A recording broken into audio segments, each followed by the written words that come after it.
నేను యాక్చువల్లీ నాది 9th class. హ్మ్. ఇంటి దగ్గరే ఉన్నా. హ్మ్. ఒక చిన్న పని చెప్పారు. హ్మ్. నాకు అది ఏం పనో తెలియదు. హ్మ్. అయితే నాకు ఎక్కువ జుట్టు ఉండే, పెద్ద జుట్టు ఉండే. రోజు జుట్టు ఊర్లలో ఉన్న అక్కల్ని బతలాడి నూనె పెట్టి వేపియాలని ఎందుకని ఇప్పుడున్న వేముల వీరేశం ఎమ్మెల్యే గారే నాకు లీడరు. ఓకే. అప్పుడు నాకు అప్పుడు అన్న ఆయన, ఓకే. నీకు ఊక రోజు ఏడేపియడం చేత కావట్లే, మాకు ఊక బతలాడి వేపియాలి, వద్దురా నీకు జుట్టు ఉంటే ఎక్కువ బలం వస్తలేదు, నీకు అబ్బాయిలాగా ఉండాలి, పౌరుషం ఉండాలి, నీకు ఉండాలంటే జుట్టు కట్ చేసుకోవాలి, అప్పుడే మా అంత అవుతావు అని చెప్పి తీసుకుపోయి మంచి కటింగ్ కొట్టించి జుట్టు ఏపీఏ చేత కాక కటింగ్ కొట్టించిండు. ఓకే. క్రాఫ్ ఉండే. హ్మ్. క్రాఫ్ ఉన్నాక జీన్స్ అంతకుముందు వేసుకుంటుంటేని ఇంకా మొత్తం పూర్తిగా అబ్బాయిలాగా డ్రెస్లు వేసుకోవడం మొదలుపెట్టిన. హ్మ్. వేసుకున్న అప్పుడు డ్రెస్ వేసుకోవద్దు అన్నారు, ఇట్లాంటి డ్రెస్ వేసుకున్నా. పోయినా వాళ్ళు ఏదో కవర్ ఇచ్చారు.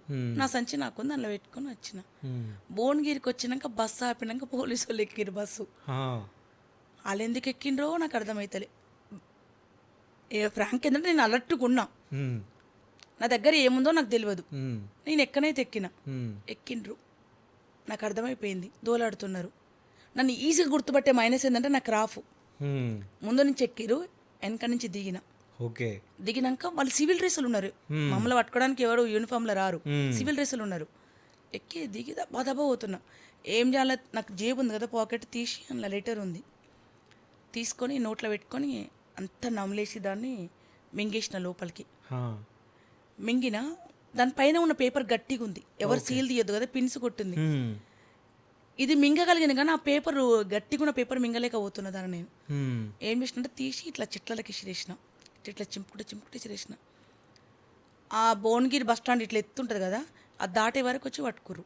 హ్మ్. పట్టుకొని నువ్వు ఇప్పుడు నీ చేతులు ఏమో చింపినావు, ఏంది ఏంది అని అడిగిండు. అడిగితే నేను ఏం చేయలేదని చెప్పిన. పోయినాక ఇక మొత్తుకోవడం, అప్పుడు అది యాక్చువల్లీ మొత్తుకోవాలి అరెస్ట్ చేసినప్పుడు. మొత్తుకోలే, తీసుకొని పోయినా, లోపల వేయరు. 3 days ఉంచిరు నన్ను అందులో. ఓకే. 3 days వరకు నేను ఎవరికి ఎక్కడున్నానో తెలియదు, హ్మ్. నాకే అవకాశం లేదు.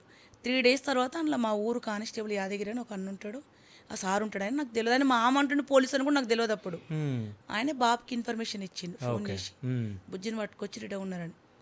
తర్వాత నన్ను అడిగిండ్రు, కొట్టిండ్రు బాగానే, బాగా కాదు కానీ చిన్నపిల్లల స్థాయికి కొట్టిరు. హ్మ్. కొడితే లెటర్ ఇచ్చిరు, ఒక పాకెట్ ఇచ్చిరు. అది తీసుకుపోయి నకరకల్లి ఏమన్నారు, ఎవరు వస్తారో తెలియదు నాకు. తీసుకున్నా, చింపిన, మింగిన, లోపలికి పోయింది. ఇదంతా చెప్పినావు? చెప్పిన. ఓకే. మరి ఎవిడెన్స్ లేదు కాబట్టి చెప్పొచ్చు, ఏం కాదు, ఓకే. చెప్పిన.